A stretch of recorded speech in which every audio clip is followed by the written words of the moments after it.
Hello and welcome to Trendlines, a podcast on global affairs brought to you by World Politics Review. I'm Elliot Waldman. Before we dive into today's interview, just a quick reminder to all our listeners to tune in again on Friday for our editor's discussion, looking at the week's top headlines. When General David Berger took over as Commandant of the United States Marine Corps last summer, he suggested he would preside over a major restructuring of the force.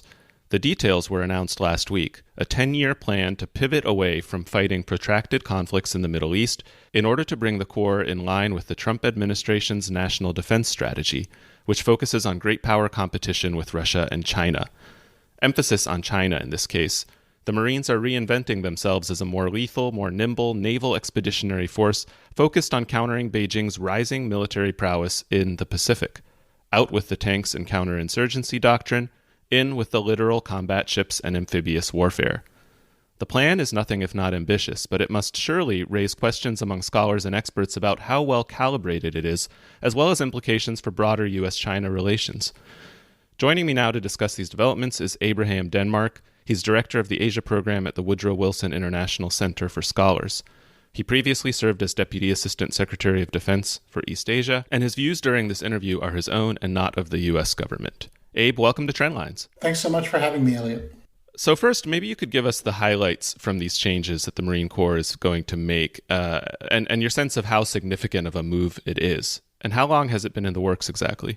Yeah, I think it's pretty significant. The Commandant's vision is bold, and it breaks a lot of China, no pun intended, in terms of how the Marines have traditionally been thinking about their role. General Berger has been signaling a new vision for the Marine Corps since he became Commandant last year. He released the Commandant's planning guidance in July last year and signaling a very radical change for the Marine Corps from what it had been over the last couple decades. And really, I'd emphasize three different areas. First, that the Marines are going to focus on naval operations once again, seeing the Marines as partnering with the Navy, not a separate force, that seeing that the Marines are going to need to be able to operate effectively within contested or denied areas in the maritime domain. And General Berger wants to make sure that the Marines are able to be able to fulfill this role. So we haven't really seen this in a long time. Expeditionary naval warfare has not been a central mission of the Marines since really the Pacific theater of the Second World War, but it really seems that that's coming back. The second area that Berger has focused on is focusing on that region, on the Pacific, specifically focusing on the countering the military challenge posed by China, and especially its sea denial and area denial capabilities.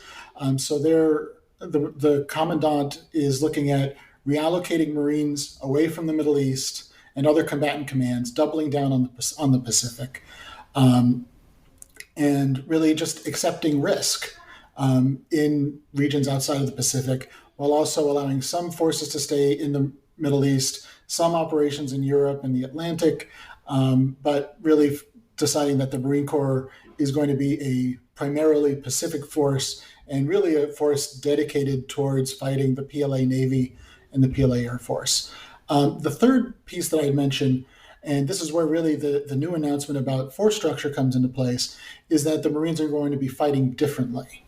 That Berger saw that existing doctrine, weapons, operational concepts were obsolete in the face of the wars of the future, especially the growing challenge of anti-access and area denial capabilities posed by the Chinese. So I found a quote from General Berger that I thought encapsulated this thinking very well. And so this is a quote.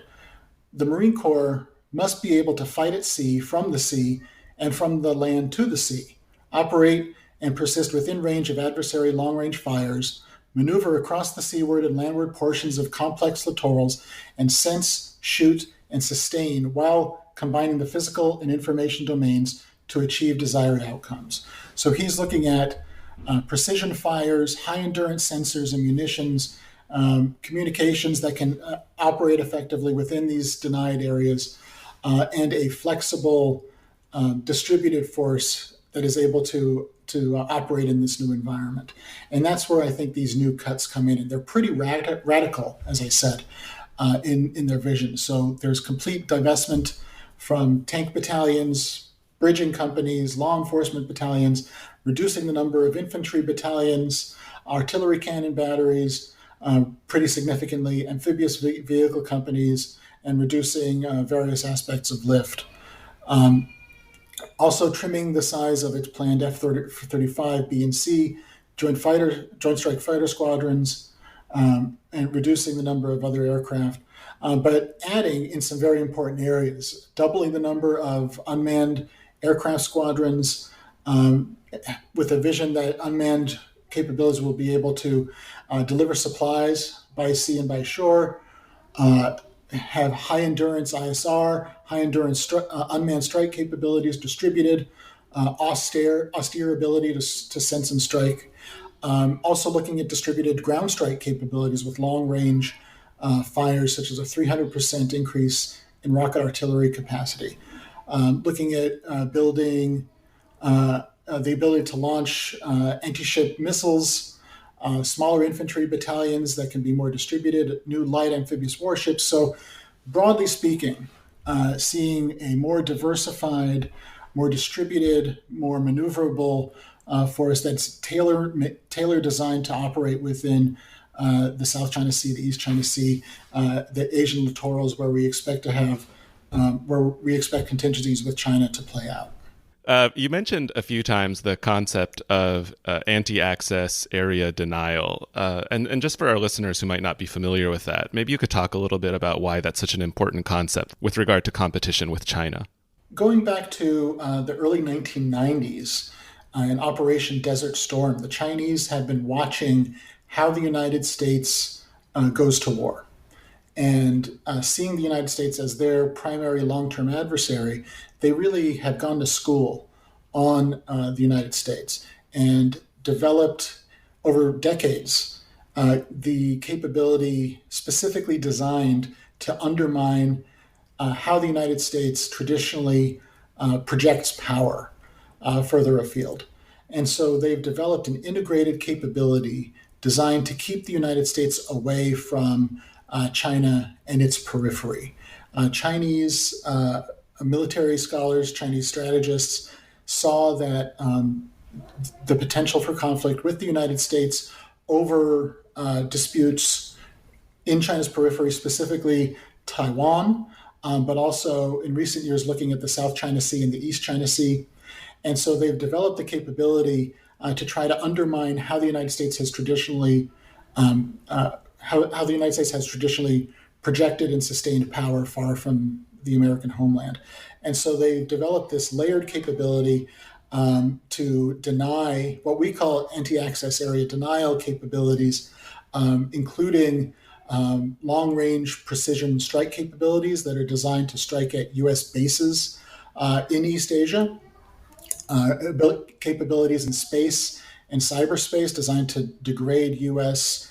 Communications infrastructure, anti-ship cruise missiles designed to take out American ships at sea, as well as a very unique capability, an anti-ship ballistic missile specifically designed to be able to strike American ships at sea operating within the Western Pacific or in the East China Sea, all of which, again, is designed to keep the Americans out so that if China finds itself in a conflict or decides to go into a conflict with Taiwan or Japan or countries in Southeast Asia like the Philippines, China's hope there is to be able to deny, deter, delay, degrade, or defeat the ability of the United States to come to the aid of those countries.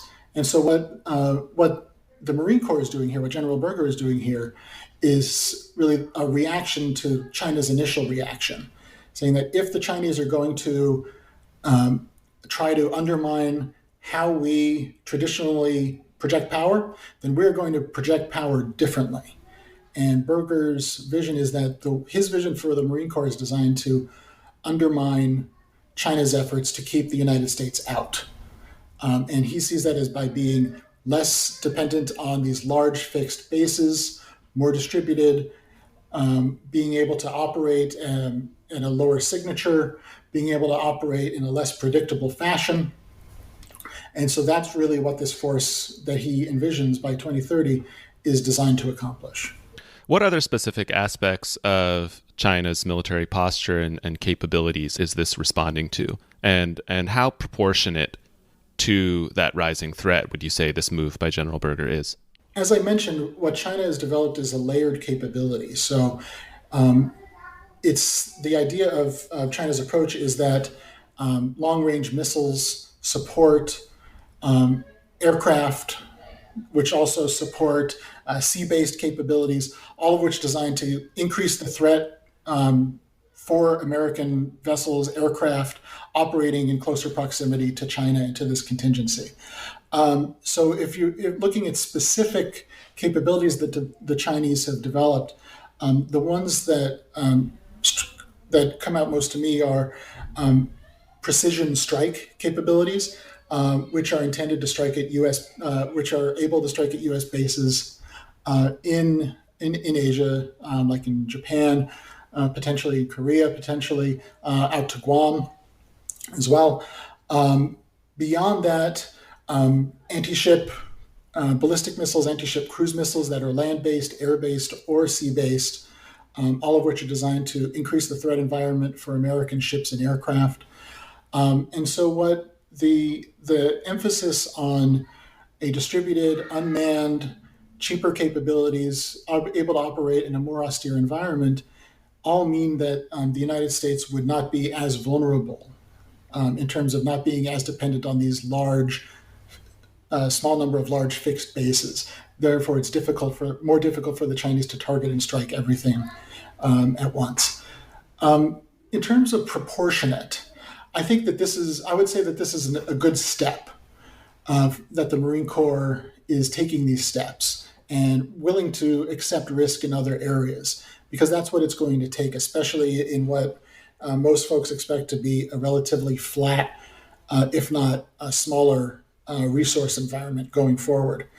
But I don't think it's sufficient in that we have several other military services, and I have seen several of them looking at similar concepts that the Marine Corps has been looking at in terms of distribution, operating in more austere environments. But I have yet to see the other services get as detailed and as committed to this bet as the Marine Corps has. So I think that what the Marine Corps is doing is a good step, but there's a lot more that would need to be done. And there's a lot more thinking that needs to be done in terms of the joint force. You mentioned earlier the fact that this is really a reaction to China's reaction from observing the way that the United States forces have behaved. What would you say China's reaction in turn might be to this new move by the Marine Corps? Yeah, well, China has I think, a fairly understandable pattern of seeing its own military developments as peaceful and stabilizing, whereas other military developments, especially those of the United States, are troubling and destabilizing.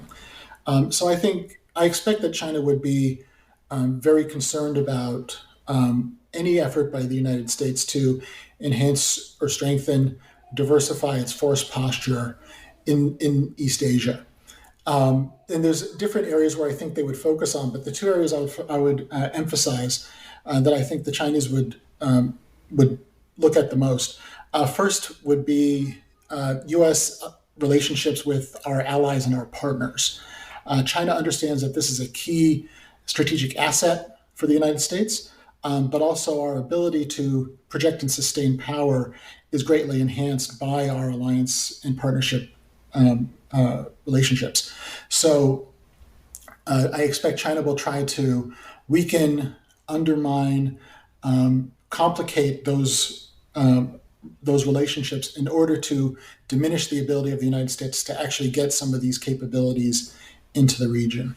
The other piece that I think the Chinese would emphasize would be concerns about crisis stability, that I expect some Chinese scholars, Chinese strategists to emphasize that if the United States starts deploying weapons and systems that are able to strike the Chinese homeland, especially ground-based capabilities, that could drive China to expand its military investments even further, to look at some of its more no first use oriented no first use oriented policies, adjusting its ballistic missile defense posture, its approach to nuclear weapons and the scope of its nuclear force. I can see a lot of those issues being raised by the Chinese in reaction to what the United States is doing. But I think there's an important point here, is that China has been heavily investing in a lot of similar capabilities. For example, long-range ground-based ballistic missiles are a core component of what China has developed over decades. And so the idea that the United States would be introducing some new dangerous capability that the Chinese already have hundreds, if not thousands of, is difficult to swallow.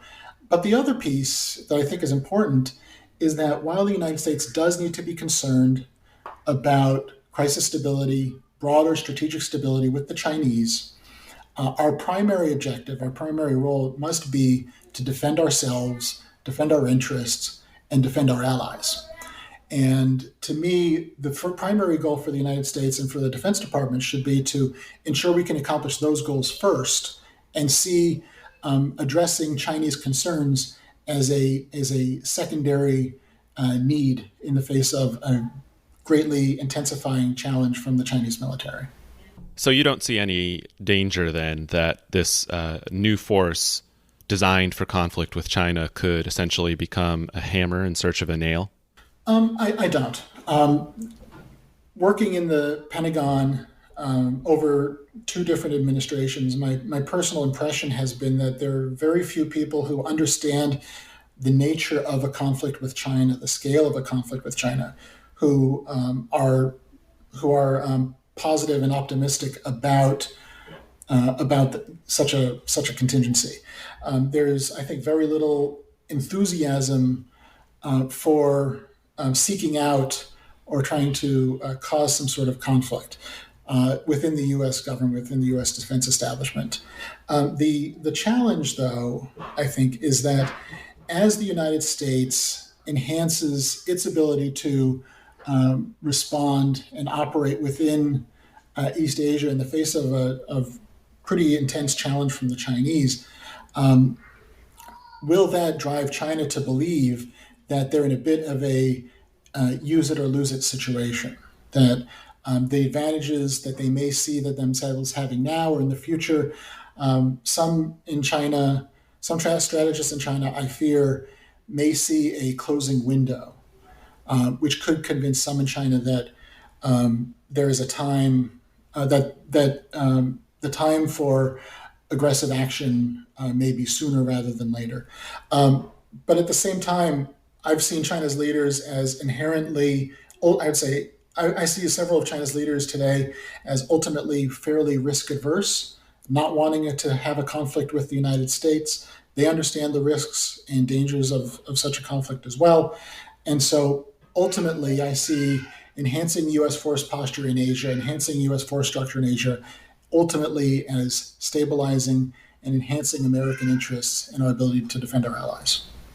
You mentioned several times our allies in the region, like Japan, South Korea, and Australia. Some of those relationships have been strained under President Trump, especially due to his demands that South Korea and Japan pay exponentially more for cost-sharing arrangements for U.S. bases. Is that straining the overall ability to respond to a threat from China and the coordination required with allies in implementing a move like this? Upon my first reading of the new vision for the Marine Corps' force structure, I noted a few hurdles that would still need to be cleared, and this is one of them. That if the United States is able to make these investments in these decisions to a different kind of Marine Corps, we're going to have to reach agreements with our allies for hosting those forces. All these capabilities will need to go somewhere, and that will require the support of our allies. And the Chinese understand that this is an important part of our force capability.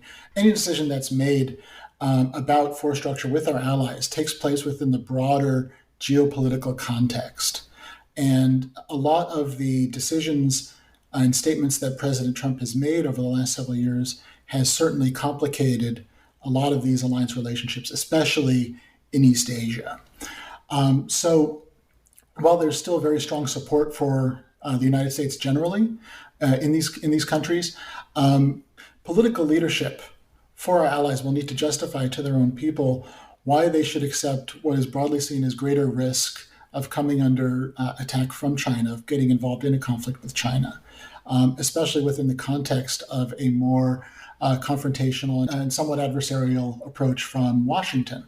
Just to give you an example, as South Korea has been dealing with the coronavirus, the Trump administration has also been putting pressure on the Korean government to greatly expand the level of financial support that they pay for the alliance, up to the point where thousands of Korean employees for U.S. forces in Korea are being furloughed as is part of a strategy to increase pressure on the government in Korea to make an agreement. And this is in the midst of the coronavirus crisis. So this is a very active issue. There's been no announcements from our allies about a willingness to host new kinds of forces, especially the INF breaking missiles that have gotten a lot of attention over the last several months. This is certainly a solvable problem. Our ability to negotiate with our allies is quite robust, but we need to be aware of the broader context in which these negotiations are taking place, and that requires a degree of prioritization from Washington to know what issues are most important, what issues are less important, and that should drive the kind of dialogue that we're having with our allies. Even purely defensive systems like the Terminal High Altitude Area Defense, or THAAD, missile system provoked huge protests in South Korea, as I recall.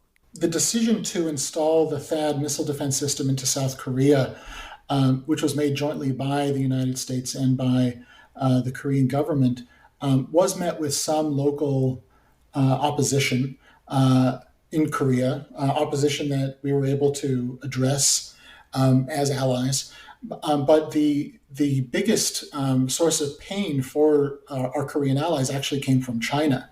China was strenuously opposed to the deployment of THAAD to Korea and put in place unofficial sanctions against Korea to punish them for agreeing to the deployment of THAAD, which cost the Korean economy billions of dollars. And so the goal for China in that case was not really to convince the Koreans to kick THAAD out or anything, but rather to send a message to the Koreans, to our other allies, that they need to consider Chinese preferences when making alliance decisions. Beijing's goal in that episode was simply to get themselves into the decision-making loop between the United States and our allies.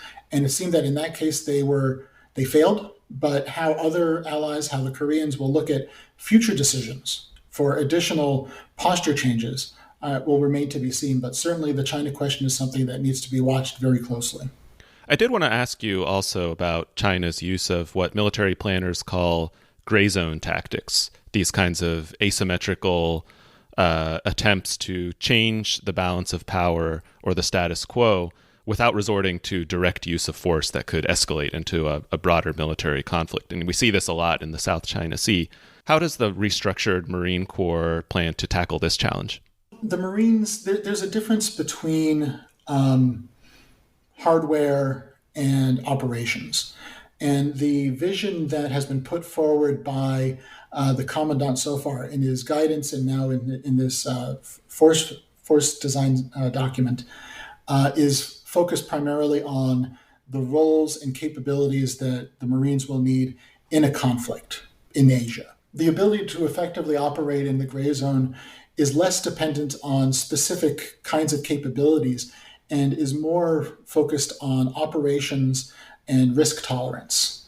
That if the United States is going to successfully counter Chinese efforts to gradually adjust the status quo through the use of gray zone tactics, it's going to require the United States to operate in a less black and white environment, to operate in the areas between peace and war, to tolerate friction and turbulence with China, and to accept risk, which is a very different approach than we've had over the last several years, but really is also something that we used to be able to do more comfortably. During the Cold War, the United States operated in the Third World, in the gray zone, competing with the Soviet Union fairly regularly. And so we just lost the muscle memory of that. But to me, the question is less about capabilities and more about operations, strategy, and risk tolerance. You mentioned earlier the hurdle of securing enough support from U.S. allies in the region in this new strategy. What are some other hurdles that you see obstructing this that the U.S. will need to overcome? Well, the first and to me most obvious hurdle is going to be Congress. That the commandant may have this new vision for a different kind of Marine Corps, but it's Congress that decides where our funds go and what actually gets built. And so the commandant and the Marine Corps leadership is going to have a challenge ahead of them of convincing members of Congress, several of whom have constituents with an interest in building tanks, building some of the other capabilities that the Marines want to cut, who have Marines in their jurisdiction, who may be moving out of their jurisdiction. And so that's going to be a challenge to convince Congress to support such a radical change. And the other hurdle to mention that I mentioned is that this really is a large bet being made by the Marine Corps. I think it's a good bet. It's the bet that I would encourage them to make, but it does accept risk elsewhere. It does mean that if a future president decides that we need Marines to go somewhere else or fight a different kind of fight, that the Marines will not be as well positioned to be able to do that as they would with a more traditional force that they've had in the past. And even in Asia, I think there's some questions there about what the role of the Marines. And specifically, I'd look at Korea. There are currently tens of thousands of U.S. Marines in Okinawa, elsewhere, who are close to a lot of hotspots in East Asia, and especially on the Korean Peninsula. And the Korean Peninsula, most expect, would be a very ground-intensive, difficult fight to have. So if we have these tens of thousands of Marines in Okinawa and elsewhere, and they're going to be adjusting to focus on a more China-centric fight or China-centric contingencies, then what is the plan in terms of U.S. posture related to the Korean Peninsula, related to Korea contingencies, and what role, if any, do the Marines have in those potential contingencies? I think that's an open question, but something that will need to be looked at. Something that I'm sure is on a lot of people's minds too is the impact that this will have on the broader U.S.-China relationship, which, as you alluded to earlier, is not on a very good trajectory at the moment. Especially under the Trump administration, we've seen a very damaging trade war economically between the two countries. We've seen diplomatic wars of words. Now, most recently, we've seen journalists being expelled from both countries. So how do you see this move now playing into all of that? The U.S.-China relationship has had a competitive aspect to it for quite a long time. The idea that the Trump administration invented competition with China, or that previous administrations had unrealistic expectations of its relationship with China, I think has been fairly overblown. There's clearly competitive elements in the U.S.-China relationship going back, I'd say, to the Bush administration and certainly into the Obama administration. But those competitive dynamics have certainly intensified over the last several years.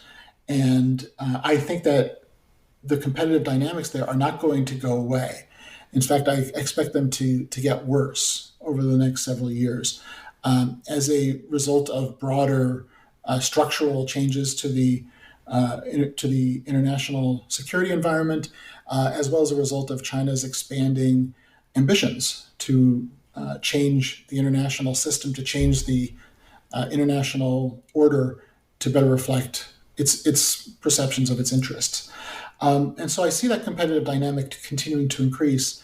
And I really see adjustments to U.S. force posture, especially, less as a cause of competition and more as a symptom of competition.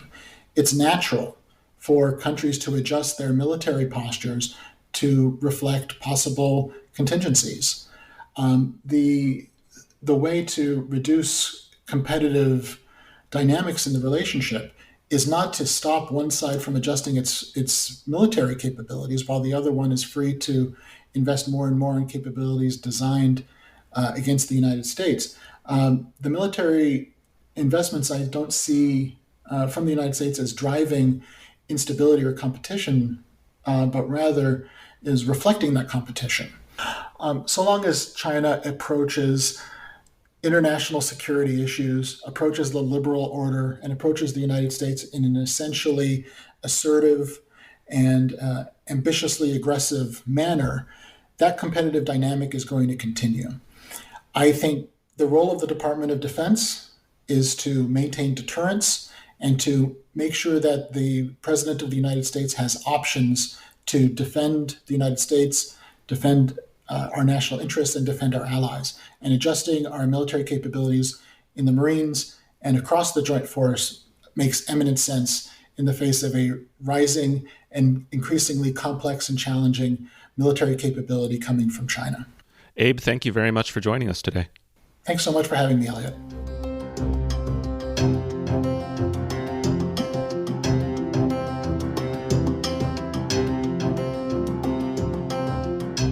Abe Denmark is director of the Asia program at the Woodrow Wilson International Center for Scholars and a former Deputy Assistant Secretary of Defense for East Asia. If you'd like to comment on the discussion, ask a question, or even suggest a topic for a future episode, drop us a line at podcast@worldpoliticsreview.com. Trendlines is produced and edited by Peter Dury. You can follow him and World Politics Review on Twitter. And while you're at it, don't forget to sign up for our free daily newsletter. It's the best way to keep up with what we're publishing, and you'll also get a code for a 25% discount off an annual subscription. To sign up, go to wpr.pub/trendlines. That's wpr.pub/trendlines. Thanks for listening, and tune in again next week.